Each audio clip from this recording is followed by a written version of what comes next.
Hello everyone and welcome to another SEJ Marketing Think Tank webinar. Today we are going to be talking about content marketing, one of my personal favorite topics. We're going to look at a complete 360-degree approach, and we're going to be joined and led by Arron Goodin, who's the Managing Director at AdLift. My name's Brent Torres. I'll do a little bit of moderating here and there and kind of lead us through it. Arron, if you don't mind, if you could just give us a quick little introduction about yourself, and then I'll run through some housekeeping notes and we'll get started. Sure. Hey everybody, my name is Arron Goodin. I'm the Managing Director here at AdLift Inc. We're based in the Bay Area, California. I have 8 years of digital and online marketing experience. My prior roles were in Adobe, which I think everybody is familiar with, AKQA, which is a formerly kind of independent ad agency, and then with some brands at IAC. In that time, and in my time here at AdLift, I've worked closely with brands such as Audi, Santander Consumer, Discover Bank, Discover Card, and Airbnb. A couple quick fun facts about myself. I voted yesterday. I'm an amateur golfer. I like to call myself a marketing jargon assassin. I can't stand that stuff, so hopefully you guys won't have to sit through a bunch of that. And then I also kind of fancy myself as a dollar oyster expert. So if you guys have questions about what that is later, you can ask me. Yeah, I definitely hope that the oyster question comes up in Q&A because I'm curious. So quick housekeeping notes, just so everybody knows kind of how this all functions, right? During the webinar, if anybody has questions or comments or anything that you think is appropriate to say in public, you're welcome to use the question box within GoToWebinar.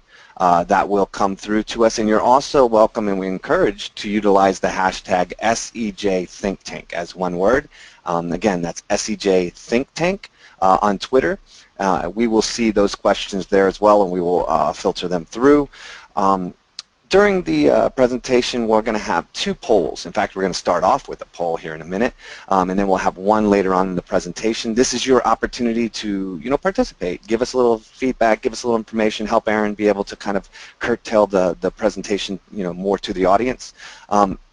Throughout the presentation, if there's any resources, tools, things that are mentioned that you might be, want to go check out, we'll do our best to link them within the through the, I don't know, what do you call it, the dialogue or the chat or within the system. We'll also try to get them out on Twitter. If we miss something, please just shoot us a message and we'll make sure we get that resource out to you.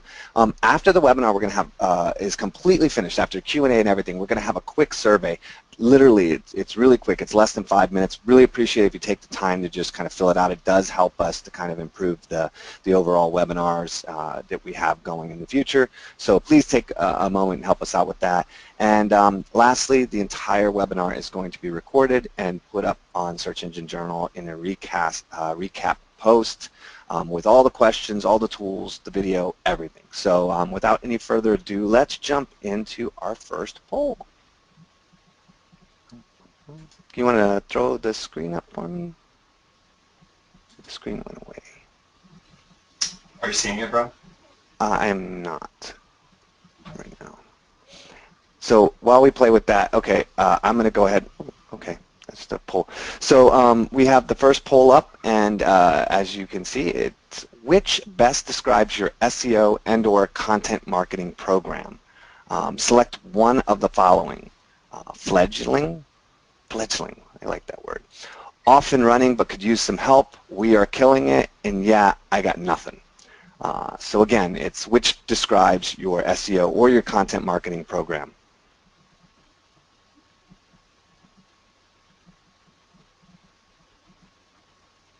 Awesome.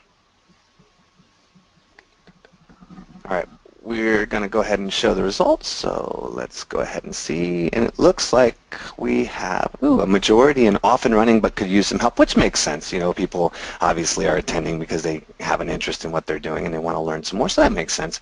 Yeah, so we'll pass that back over and we'll go ahead and get into the presentation. Great, guys. Thanks for that, Brent. So we'll kick it off kind kind of what we're talking about is essentially what we like to call a 360 approach to content marketing. Arron, I don't have your screen up for whatever reason, by the way. You need to share, like, do the share screen, share the presentation. Yeah, is that better? There we go. Sorry. Yeah, perfect. Lost control. Go ahead. Sorry. Sure. So essentially, I'll walk you through this, but kind of what I sought to kind of solve with this webinar and this topic is that people find producing or engaging content kind of the most difficult challenge that they have in their content marketing programs, right? So we took a look at this in B2C content marketing trends. We took a look at this poll and realized that producing engaging content was above all the most difficult part of that. So, you know, I feel like we do a pretty good job of doing that ourselves. So I kind of wanted to share how we do that. And, you know, hopefully you guys can kind of learn how the process that we focus on kind of drives our results for us and our clients. So essentially we're going to look at three parts. So one is, how do you create share-worthy content? Like, how do you create that content that has impact and really drives the results that you're looking for, whatever those results may be, right? Maybe you're looking for increased rankings across your site. Maybe you're looking for referral traffic. Maybe you're really looking just for brand awareness. We'll kind of focus on the brand awareness side of this as we talk about it. And then as we go through this presentation, we'll kind of talk about how we analyze the content effectiveness. So really understanding what it is about the content that's being effective, and we can kind of, you know, glean learnings from that and then move forward into amplifying that content using essentially social, but we're going to talk about content marketing platforms that are available for you to use. The first step is, how do you know what content to produce, right? You have your site, you have your blog, you have landing pages that you can produce. What is it? How can you realize, you know, what do I need to produce? What's my audience doing? What it is that they want? So essentially, the first step is researching gaps in information to deliver unique content. So we'll talk about that. We'll talk about how to exactly target an audience, and then really after that, the next step is, how do you research the topic to provide the maximum value for that audience? Then once you have all that together, you obviously put it into a content plan and move forward from there. So first we'll talk about the three-part research process that really goes back to those first three parts I just mentioned. So essentially, we'll start with researching gaps in information to find those content opportunities. So the way that we kind of do this, and I've listed a couple of really cool tools that you can get started with if you haven't used some of these. Keyword Planner is probably very common for everyone. Everybody kind of understands what Google AdWords tool does. GrepWords is a really cool tool that kind of gives you mass amounts of those keywords and the data behind them to be able to sort of select them. And then SEMrush is a really great tool that uses competitor data, and you can take a look at competitors that rank really well on those keyword terms that you want. So you can kind of look at the content that ranks well for them, start to get an understanding of, you know, what the ideas might be out there. But once you've kind of collated and aggregated all of this keyword information, you select what keywords you want to target and what are relevant to the content on your site. And not only that, but what's relevant to the content that you want to create. So essentially, the next steps from there are you inventory the pages on your site. So you take a look at every page that you have and then map as many of those keywords from that list to the pages on your site. So now you've understood that we can optimize all those pages from an SEO standpoint, but you have leftover keywords. So when you take that list, cross off all the keywords that you've mapped to your website, you understand that you have this big list left over. So these leftover keywords are actually your content opportunity. So you can use those keywords to start to create content ideas that you can map to those keywords themselves and then produce those on your website. The next step, now that you understand the keywords that you need to write to, the queries that essentially people are asking in search engines,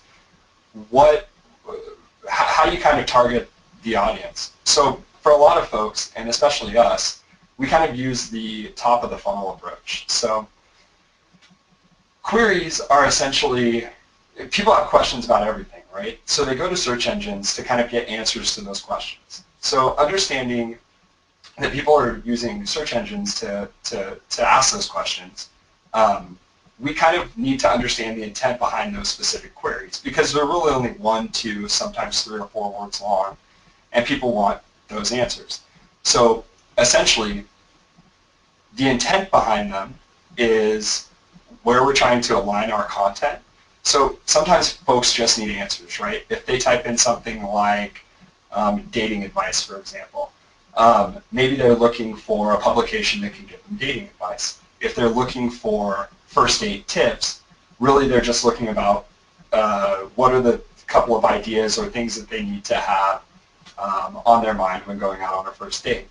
The idea is that we're thinking about brand awareness, and that really happens when you present a piece of content to answer that dating tips question or that first date tips question. But it's really branded content that has your brand or shares that brand with the person asking the question. And now you've provided an impression on a user that's top of the funnel. So we really want to target that audience at the top of the funnel for much of our content writing needs. The next step is, once you've kind of targeted that audience, you understand who you're kind of going to look for. You want to research the topic for maximum value. So this is a question I actually posed to our content team to kind of get their idea on what it is, like what are the 2 or 3 things that they really focus on doing when they're researching a topic. So I got a resounding answer that was kind of in each of these 2 parts. So really, when you start to research, like having a checklist is a great idea to kind of go into things, because you avoid over-researching, right? You really want to understand, what do I need to cover in this piece of content in regards to the query that I'm thinking about, and then really kind of stick to that checklist, because, I mean, we all know the rabbit hole that happens when you go down researching a topic.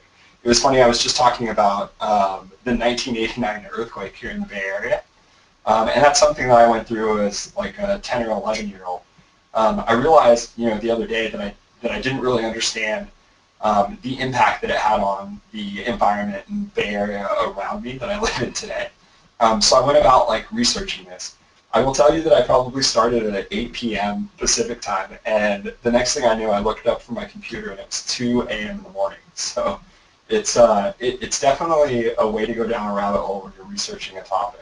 Especially if you're not super familiar with what that topic is and you don't understand the breadth of which you can go into it.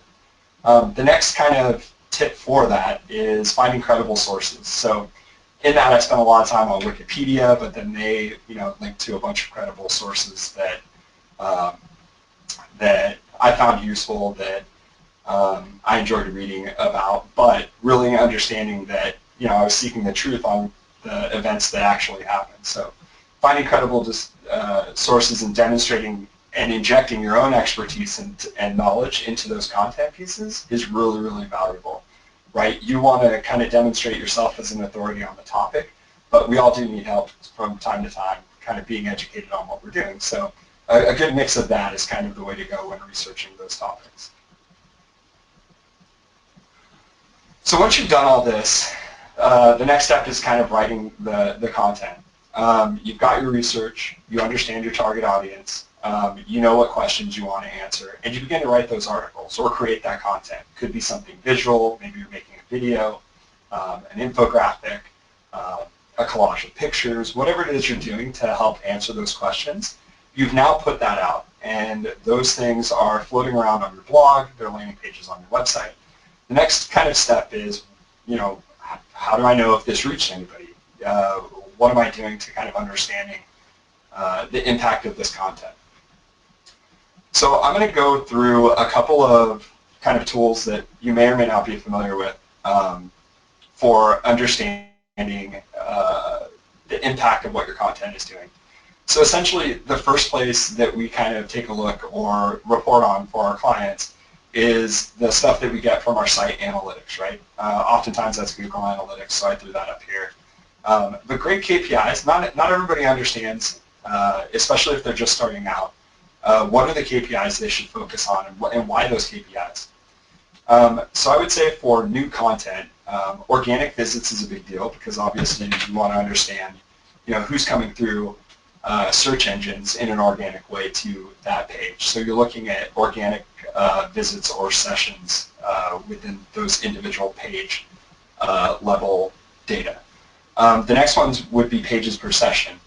When we're talking about content aimed at the top of the funnel, pages per session is a big deal because we want to understand how many more pages are people bouncing around to once they've intook the content that you're presenting and giving to them as an answer to their query. So is the way that you wrote the content, the way that it's presented, pushing people along to other pages on the site? It's really important. Once you've kind of realized that you have a page that does that, you can kind of glean learnings from the way that page is set up or the way it was written, the calls to action within that page, to get people to digest other pages on your site. So the second line in kind of this example that I put up here stands out to me because I saw that, this page, there were 5 pages per session. So I went back to that article for this client and I realized that it was just a top 5 list of something, right? We had a top 5 list. And we, instead of linking to the top 5 things outward on other sites, we linked to other pages on our website. So people were able to kind of bounce around and select those different pages. They were great subtle calls to action. So that's something that we learned and eventually started injecting those in non-top 5 kind of pieces of content, and it worked really well for us. The next KPI would be average session duration. Of course, we want to understand, are people actually sitting there and reading the pages that have been presented by the search engines for answers to those queries? The importance of this is that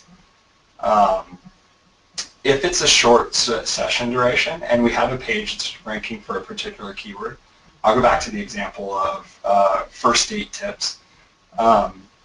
If we have a page that gives these tips for a first date, and people are coming on and bouncing within a matter of seconds, what's going on there? Why is that happening? Is it perhaps that maybe the most relevant content's not lined up to the keyword?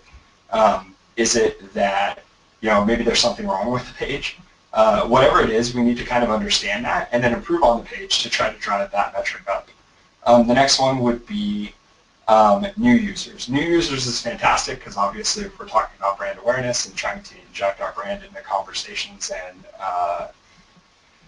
query asking, we'd like to see that we're driving new users. So seeing that as a percentage of all sessions is an important metric for us.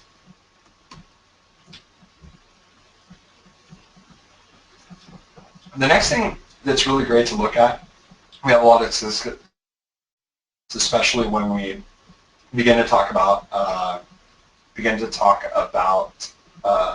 ways to promote this later on, are social metrics. So essentially what we're trying to understand is,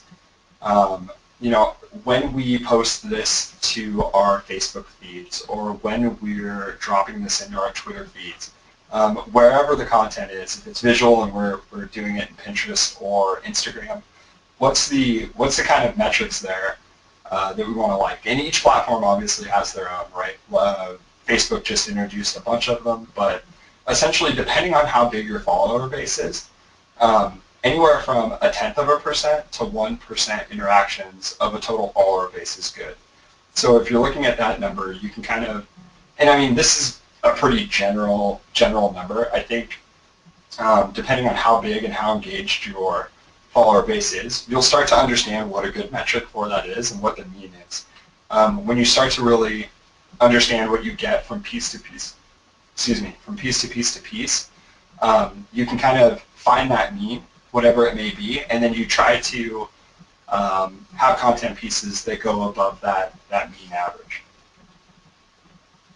The final one that I kind of want to talk about is probably the most obvious one, rankings, right? So you can kind of track keyword rankings either weekly or monthly for your targeted keywords, and understanding that the URL, that new page that you're kind of have built to answer that keyword query, is the one that's ranking for that keyword that you targeted for. If it's not, there's a number of things that you can do to kind of make sure that that page is the one that's being surfaced. But you'd like to see that brand new URL start to rank in a pretty decent position for those keywords. That's a way, obviously, to get organic traffic. So you want to rank those, or keep track of those rankings, and then track them on either a weekly or a monthly basis to kind of see whether they go up or down. So once you've built the content, once you've kind of understood how to track that content and you're getting traffic through to those articles that you're building out, you're off and running, you're cranking out these articles, a specific number per month or per week. What else can you do? There's a couple of really cool ways to kind of leverage your new content. So we're going to talk about a couple of them specifically. And they revolve around paid content platforms. So something that we really have a good time using are Tabula and Outbrain. So Tabula is kind of this very large content discovery platform. They've got billions of recommendations to millions and millions of people each month, right? So you have this great content, and through the analytics, you've discovered, you know what, in the last month, we've cranked out 20 pieces of content, right? We have different things spread from articles to infographics to visual content, video content, whatever it may be. You find that, you know what, we wrote these two really awesome blog posts that not only do they drive a lot of traffic because we rank really well for a strong keyword query, but they convert fantastically. Those KPIs that we talked about earlier, people are jumping all over the site when they read it. This content's really been impactful in answering their question, and now they're engaging with our brand. So what else can we do, right? So you can stick these things into Tabula, and what ends up happening is you can, this isn't relegated to just your site. You can use a third-party site, YouTube, social media site, however you want to do it. But for using this specific content, it's a really great way to drive additional traffic at a very low cost to that page, especially if those pages have stood out to be, really high converting, doing really well, and driving extra engagements to your site, all of those things. The next platform that you can kind of take advantage of is very similar to that. It's Outbrain. So you guys have probably actually seen some of these in different sites that you might visit. We use Time as a recommendation here, but I've seen Outbrain literally all over the web. CNN is a site that I visit probably most regularly where they see that.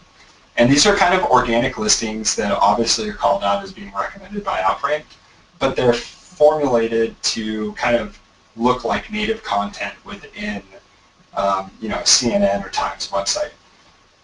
So the cool thing about Outbrain is it's very much like Tabula, except that the tracking and the tracking and customization in both these two platforms is very, very cool.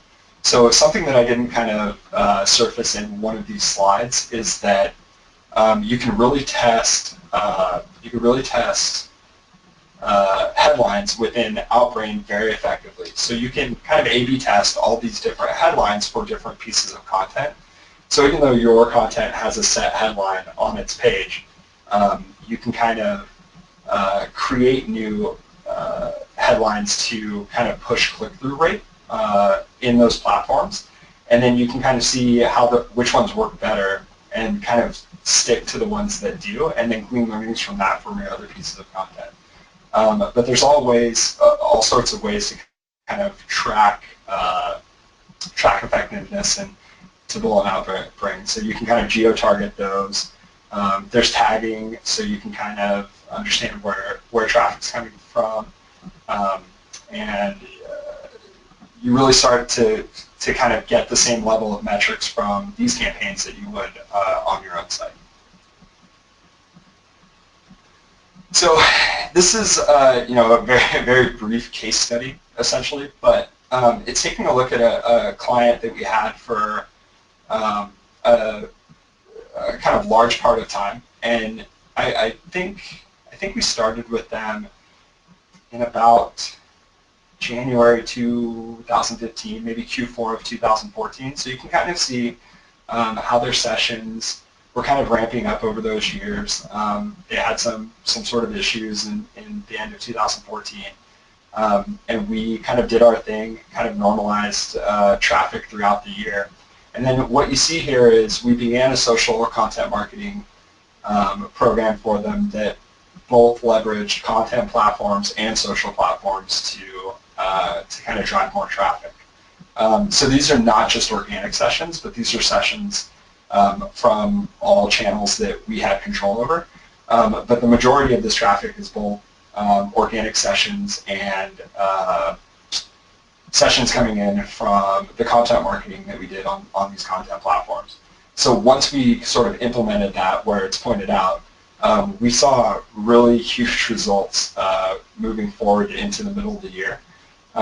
So this stuff actually really works. If you're driving really great traffic and you have pages that do great things when visitors come in and enjoy that content, using other platforms to kind of get that out, even if it's not Tabula Outbrain, I'm definitely not an advertisement for that.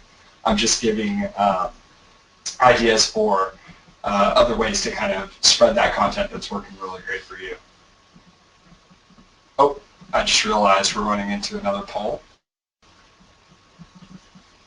Awesome. So last poll, I believe, right, is poll number 2, and we're a simple one. Do you have a content strategy? 3 answers: yes, with personas and everything; no, or lastly, kind of. I'm kind of guessing which I think people answered the most, but we'll give you guys, launch it up, and we'll give you guys a little bit of time to vote. Please, voice in there so that we can kind of see where everybody's at. But again, it's, do you have a content strategy currently? And honestly, do you have a real content strategy? Yes, with personas and everything; no, or kind of, you feel kind of maybe in the middle. Okay, gonna let a couple more votes come in, and then I'll go ahead and close this and show the results. Let's see. Kind of, which again, is not super, surprising. People are coming to kind of learn about this, so it's good to know that there's a lot of people here halfway there ready to get kind of improvement, and hopefully they're getting it. So yeah, good poll.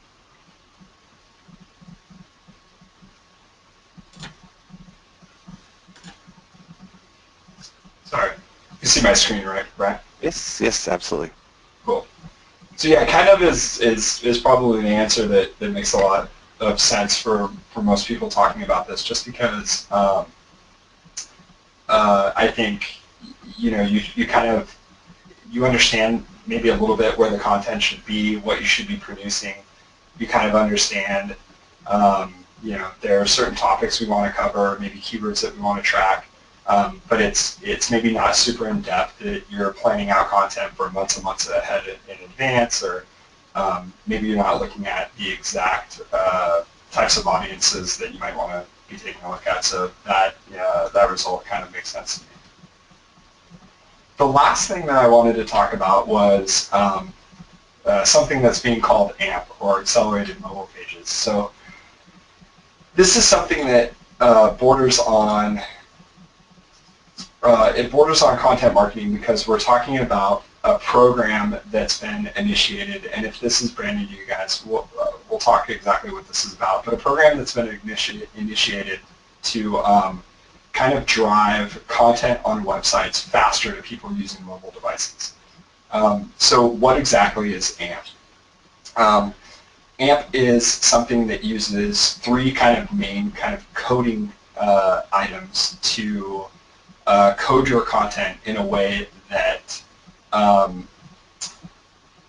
Google will globally cache your pages and surface those from their cache in search engines rather than your website. So what you end up doing is you use this HTML markup, this JavaScript markup, to get inside this AMP cache. And some of you may have seen this. I think when the mobile-friendly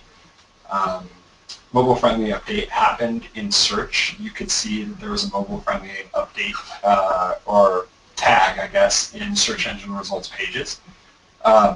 Just letting you know that these pages are mobile-friendly. No matter the device that you're on, they'll render clearly. You can kind of see this, or you might have seen this recently with the same AMP kind of tagging. Really, the value here is a number of things, and we'll kind of talk about why we've seen that as a value. But just to be clear, it's essentially marking up your pages so that Google kind of caches these and shoots them out faster. We all know Google's kind of a stickler for speed, especially as we move into a more and more mobile world by the year. This is kind of an interesting couple of graphs. So the first one on the left, I want everybody to take a look at. Implementation.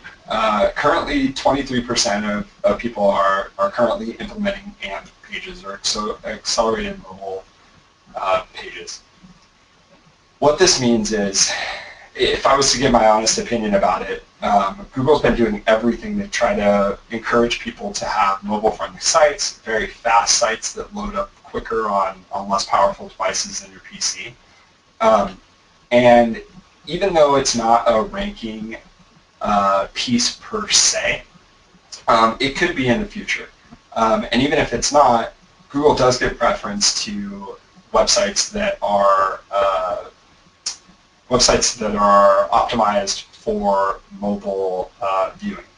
So if you have a website that's not optimized for mobile viewing, going this route and making sure and giving it the extra layer of markup that makes them kind of AMP proficient is a good idea for two reasons really. One is you'll be ahead of the curve. If 23% are only currently implementing now, that means that there's a whole 3/4 or just greater than 3/4 of your competitors are not doing it, right? So you can kind of get out ahead of that curve. The other thing is hold on, I've got a little widget here over the top of this. So the other thing the other two graphs that are on the right side of the screen are really super interesting. It shows what the conversion rate is when talking about how fast your pages load. So the one on top, you can kind of see that the conversion rate goes down the longer that your page takes to load. It's a full percentage point just based off 1 second faster load time. So if you could go from a 1% conversion rate to a 2% conversion rate just based on the fact that your pages load faster, why wouldn't you do that? Why wouldn't you invest that into making your pages much, much quicker? The other graph that's on the bottom is bounce rate as it's related to page load times. So, and I know that everybody's kind of experienced this on their own. I do it every day where if I'm searching for something online on my phone and it's not immediately coming up for me, even if it's a data issue and the page isn't loaded, I shut down the browser, I'll look at it later, I'll go back to the search results and find something that maybe it can load up faster. But these bounce rates skyrocket when you're talking about just a second longer for load time. So when you could keep your bounce rate somewhere around 10, 13, 15%, as opposed to 60% just by making your website faster, why wouldn't you do that? So this is really important because if you're making the content and your content's doing a great job, this is a way to kind of keep people coming in and really leverage the benefits of AMP to try to keep people on that content for a longer period of time. So where to start? Obviously, if that kind of interests you or you want to learn more about it, I know that I gave it a brief rundown. I'm sure I didn't give it, for the sake of brevity, I'm not sure that I gave it the best explanation. But check out the AMP homepage at ampproject.org. Plenty of great information. They tell you exactly what it does, what the idea behind it is, and if you really just want like kind of really high level announcement on what it is, Google's AMP announcement is in this URL here. I know it's not short, but you'll be able to check it out in the webinar afterwards. So essentially, to sum it all up, I'm Arron Goodin of AdLift, and I'm awesome. Content marketing is really powerful and useful, and I encourage everybody to kind of, for your business, for your website, for your clients, really take a look into learning more about how to do it. The web, the internet is just crowded with tons and tons of information right now, and everybody jumped on this content bandwagon not too long ago, and it's just flooding the web with information. You can really stand out by understanding exactly who to target, exactly what to write, and exactly how to promote that after you kind of see the analytics on it. So, do that research, analyze and learn from your data, set up things like Tabula, Outbrain, find other ways to promote your content. Use social channels, suck up all the learnings that you can to understand how to promote those within social channels. There's Facebook sponsored posts that can really help you. There's plenty of cost-efficient ways that you can do it outside of your organic programs. And then kind of leverage AMP to stay ahead. Not only that, but it really drives the effectiveness of content if your stuff loads quickly and people can kind of really see it. I just really encourage people to kind of keep that in the back of their mind in terms of making sure people look at that. All this kind of increased or leads to an increase in visibility and brand awareness. So if you're doing all these things, you're learning along the way, you're really putting this in your content marketing program, I promise it'll lead to increased visibility and brand awareness and ultimately new customers for you or your clients. And that is it. Awesome. And I have to comment as well to say that like the whole thing on AMP, like I absolutely agree, like everybody has to start getting into AMP. I mean, I've had a number of conversations with Gary Yesh from Google about this recently, and just the amount of effort they're putting behind AMP in Google and where they're going with it and what it's going to mean for the future. It doesn't matter what type of site you have, like you really need to understand what AMP's doing, especially as they start moving into shopping cart and products and things like that in the near future. So can't emphasize that enough to get on board with that. Yep, absolutely. That said, good job, man. Lots of information in there. We got questions rolling in. Again, just want to kind of reiterate that if you have questions, make sure that you ask them in the question box within webinar, GoToWebinar, and also utilizing the hashtag SEJ Think Tank on Twitter will get them to us as well. Just a quick plug for the next webinar. As you can see on your screen, we have Lauren Baker, founder of Search Engine Journal, and really well-known expert on link building, is going to come in and talk about what link building in 2016, new strategies, new resources, and kind of what we need to look at going forward when it comes to link building, which, I kind of, in my mind, really thought like we would see it kind of go away, but it really hasn't. It's still kind of remained a really big focus, and I kind of see that as happening in 2017 as well, even though I'm still privately waiting for links to go away. So jumping into a couple questions, let me scroll back just a little bit. First question, when we get to a point where we are creating quality content, let's say blog posts, what's the best way and also the best place to distribute, to really get the best exposure for the content? Right, so I think if that question was asked, prior to talking about Outbrain and Tabula, I really think those platforms have a lot of value. I also think that if you've cultivated your social accounts to have great followers, obviously you want to do that. But really I encourage people to start to share that content from a person-to-person's perspective. So, organic marketing has been about networking and driving and building relationships for as long as it's been around. So I really encourage people to spend time at networking events, right? Sharing word of mouth kind of marketing about your content to other people as well. It's not something that people find incredibly efficient because we're all kind of data driven, and it's really hard to see the impact on that. But if you're passionate about the content that you're producing and you really feel like you're doing a good job with that, share it with people in places like that. When you go to conference, really be passionate about talking about the things that you do.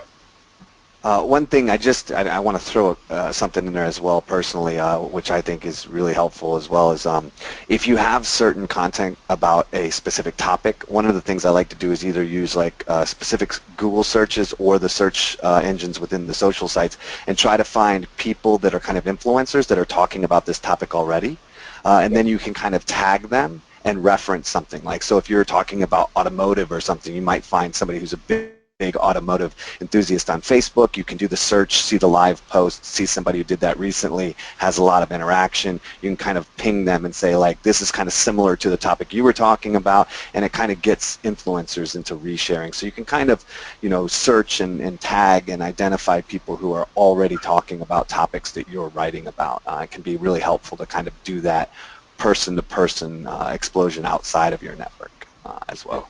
Yeah, that's a great idea. Next question, what is the difference between clicks and unique clicks? Asking in context to a newsletter that my company sends out every Wednesday to about 13,000 subscribers on our client list. Sure. So I would imagine in that venue it's pretty simple. It's just folks that have visited your website through that particular channel before would be considered clicks, or all sessions or all clicks. And unique clicks or unique visitors in that would be people that are coming to it for the first time, right? They're unique. So that kind of translates over to your content on your website too. Awesome. So hope that answers that question. I think I understood that right. A question from Twitter. How much stress should we as marketers be placing on AMP implementation plans? I think I kind of mentioned that a little bit earlier. I don't know if you want to kind of reiterate any kind of importance in your view. Yeah, I think Brent spoke to that a little bit. I think it's incredibly important, just because all the evidence that we've seen, I would really stress it, just the evidence that we've seen that if you really want to stay and play in Google Sandbox, right, you really have to have pages that are mobile optimized. And if you are, I would break it down in two ways. If you don't have a site that's essentially mobile friendly, make sure that you layer this on top of your plans to make it so. If you do, you can stress it a little bit less, but I would get more on top of it, because it's really just a matter of inserting that markup onto your pages, which can oftentimes be done with very little effort in the implementation side. Perfect. And yeah, I can't emphasize enough just having relationships with people in Google. I can tell you it's definitely important, and I can't go into everything, but I can definitely say without question it's something you need to be focusing on. Yep. During the research phase, are you researching keyword seeds or running the website content through each tool? I'm guessing this is in reference to one of your sections in this slide presentation. Yeah. So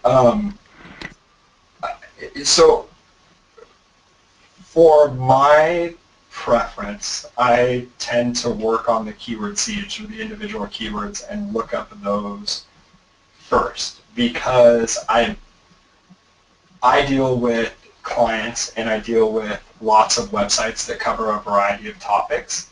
And once I come up with the keyword set that I want to compare to the website, I'm mapping those keywords manually to those pages.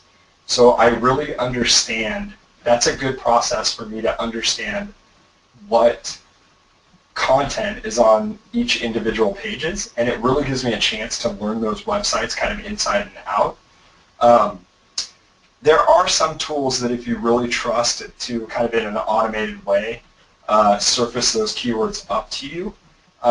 But if it's your own website, you know the relevancy or the content that's on your website the best. So you can really start to understand what those buckets are.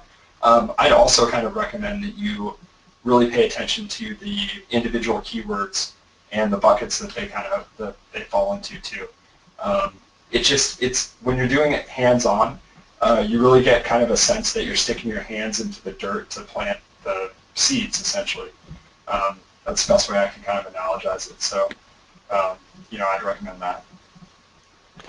Is it realistic to think a vendor can manage your SEO and content strategy and use the add-on tools you mentioned and get great results, or is in-house way better? So, but in-house versus kind of using outside vendors, your thoughts? So, what's funny is I've definitely been on both sides of it, and I think that the answer to that is a hybrid of both, right? I think any vendor that you choose to go with, you really want a vendor that stresses the importance of being a partner with you, right? So if they understand that through making you successful, through enabling you to be successful, they're going to be successful themselves, right? So they're not going to win unless you do. So to kind of speak to exactly what I think you're getting at, which is, can a vendor really understand your content needs and really understand how that content strategy should be?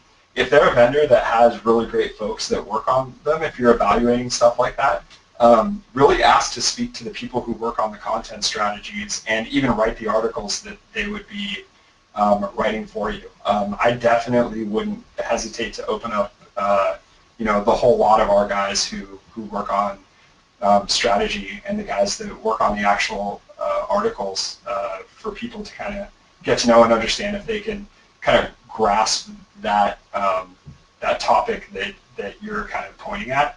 But the key thing is, if the vendor or the agency or whoever it is that you're working with kind of views it as a partnership and wants you guys to work together, I think that it can be just as good and even way better than having someone in-house, because now you've got a whole team of people that works for you at roughly the cost of what it would be to have one in-house person that manages that for you. Awesome. Let's go. We have so many questions still kind of rolling here. Where are we at on time? We still have plenty of time. Good. Are tools like Tabula, Outbrain, and StumbleUpon Paid better for e-commerce, lifestyle, business-to-consumer, or business-to-business sites? Sure. So I think that Outbrain is it's purely content specific. So you can't do landing pages with that. You can only do blog posts. If you have an article library, you can only do that. So they only focus on that. So for that particular platform, you're probably not going to realize conversions like you might some of the other platforms like StumblePaid and Tabula. But I would say that those tools are probably best for your awareness traffic, right? Your top of the funnel traffic. In terms of like B2C versus B2B, e-commerce, e-commerce is probably not going to fit very well in that unless you have a blog that supports the e-commerce platform that you have. So I think that answers that question. Yeah, what is your view? Like, the one thing I would remind people is just, especially when you're looking at B2B and you're looking at, like, some of these different, especially with B2B, just remember that a lot of times the decision makers are utilizing other staff and people who are kind of in the space to identify their picking pool, their top 3 choices.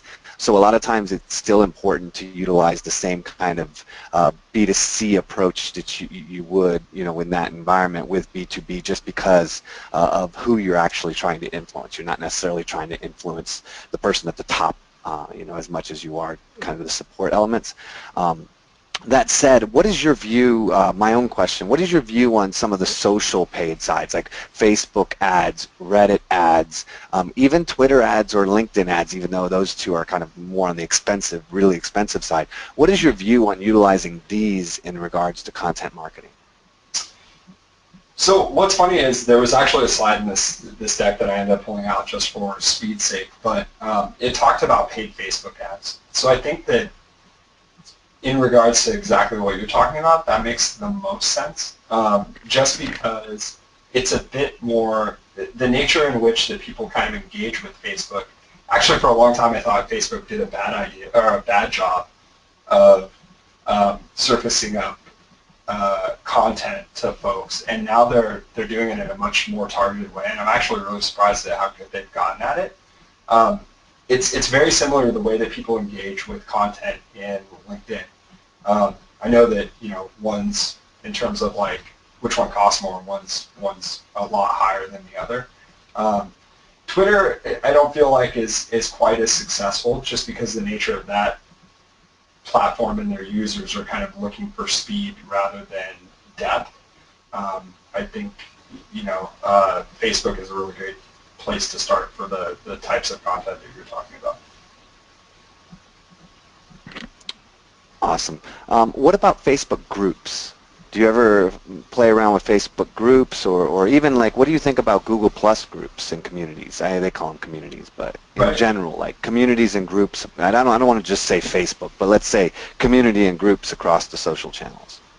Yeah. So I would say the only one I've had a lot of traction with, just in my history, has probably been LinkedIn groups, surprisingly enough. But I think the way that they deliver updates and they deliver content within those specific groups, to your email inbox, to your LinkedIn inbox, across the feed that you're paying attention to, I think that one makes a lot of sense, and at least in my experience, has been the most impactful. Facebook groups, I've always had kind of a hard time getting a lot of traction, no matter what direction we kind of go with that. So it's kind of what I think about it. Yeah, it's interesting about the LinkedIn groups. Do you feel like it's very specific to, like, how do you identify a LinkedIn group that you really want to participate in? Because some of them are so dead end, right? I mean, it's just nobody's even listening. Yeah, so I think the key things to look for is participation, right? So like the folks that kind of, or the individual that runs that group, there are a couple of search groups that I'm involved with that constantly have updates, and people constantly promote their content on it. And it's actually good to kind of find the ones where people are, if other people are promoting that, there must be a reason. It's not that they're spamming it. It's not that they're just overcompensating in terms of finding channels to where that they can promote their stuff. But it's effective because people will spend all day looking at their LinkedIn feeds like they do with Twitter or Facebook. So you're really capturing people who have opted in to be in those groups in the first place. Obviously, everybody opts in if they follow you in a social network like LinkedIn, but when they're in that group, that's kind of what they expect. And when you're surfacing the right content to those groups, it can be really effective. When you look at Tabula and you look at Outbrain, both of them have a spending limit. You have to put a certain amount of budget into those.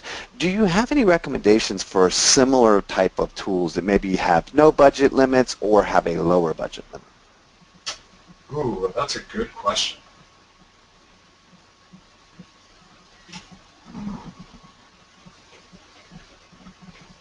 If nothing comes to mind immediately, what we can try to do is maybe we can think about it some more, and we can, get that into the recap post. We can put some of those suggestions in there. We should follow up on for sure. Yeah, I can't think of anything offhand. Just because, I mean, relative to the clients that we have, the budgets that we use for Tabula and Outbrain are actually pretty small. Sometimes around, for each platform, like $50 a day or $25 a day. So maybe kind of on the smaller end, at least in regards to who we're working with. But yeah, that's something great to follow up on. So last question I kind of want to dive into, with you is just, this always comes up, but I'm a new blogger. I don't have a big network. I don't have a lot of this stuff built out. What are some low-hanging fruit? What are some early things that I can do? What would you suggest to me?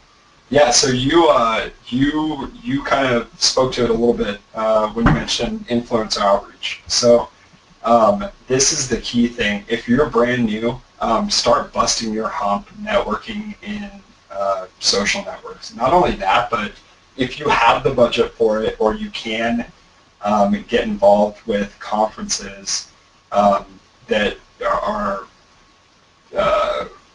industry specific to your industry, what you're writing about in your blog, get there. Put your name tag on, start talking to the people. Go there with a targeted, people, they publish lists of visitors to those things all the time. So you can start to kind of seek out the influencers in your group and really go start face-to-face communications with them. But on a purely sitting behind the keyboard kind of approach, you can look at the key influencers that have huge followings, right? People have thousands upon thousands of visitors, and depending on your industry or where you're at, maybe even millions. So you can take a look at folks like that, find the ones who are most engaging with people within those networks. Twitter's fantastic, right? People will open up. You'd be shocked at the types of people that you can get to respond to your tweets when you engage them about things that they write, give them feedback on stuff that they do, things that they create, engage them in their comment sections in the publications that they're involved with. If they do a video, they put it on YouTube, ask them a question, you're going to get an answer.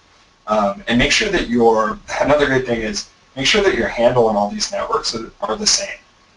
Because when you pop up in multiple ones for people, trust me, when you're writing stuff and putting it out there like that, people take notice of that. So when you're really appreciating the content, what that does is you're getting in good with those influencers. So over time, you'll be able to start to share stuff, or they'll start to pay attention to you, and it really does work. You have to have a lot of patience with it, but if you really bust your hump to do it and be super aggressive with it at the onset, you'll start to see those returns kind of yield more quickly.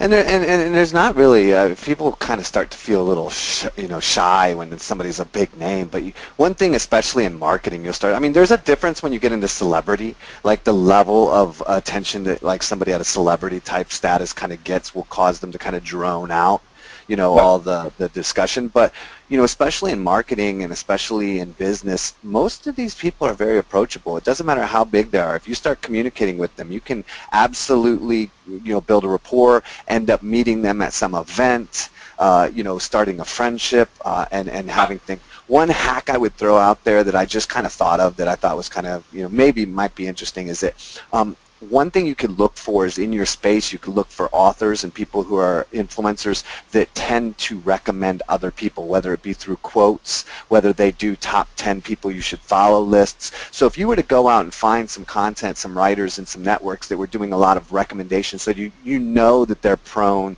to doing that. I have friends who do that type of work, and they're always asking inside groups first, like, hey guys, I'm doing this post, I'm looking for some quotes, does anybody have something to say? So if you can identify some of those networks, those influencers that are doing that type of work, and you can start to build the rapport with them, you're most likely going to get yourself included in some of that. Now, I would never approach something purely for only the benefit. You want it to be a legitimate engagement, but if you are kind of blindly targeting who do you want to network with, people who are going to accept and help their friends out might be a good place to start. You can kind of read through the lines there if you want. No, absolutely. That's a good caveat for that. Like, it's goal versus result purpose to the things that you do, right? If the goal is to create your network, is to grow your network, is to connect with people, is to build those relationships. That's the goal. The result is something entirely different, right? People sharing your content. It sounds it sounds very markety, and it sounds like a very old school, like thing, but I mean, it honestly, the one thing that's remained constant in my digital marketing career is that from the very first job I had to now, that's still been incredibly important for a lot of different reasons. But networking, networking, networking.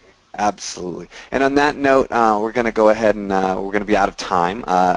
Any questions that continue to come in, we'll make sure that Arron gets them. We'll make sure we get answers and add them to the recap post. If he has time, I'm sure he'll keep an eye out for any kind of Twitter communication or anything like that. So make sure, message him, ask him any questions you have. Again, there will be a quick survey if you don't mind sticking around and filling it out. And until next time, thank you, Arron, for all the great information and for the time today. Yeah. We really appreciate it. Absolutely. To everybody who hung in there, those of you who are still hanging out, appreciate the time. I know it's a lot to take an hour out of your day, so thanks for hearing me out, and I really appreciate it. Thanks so much. Thanks, everyone. Cheers.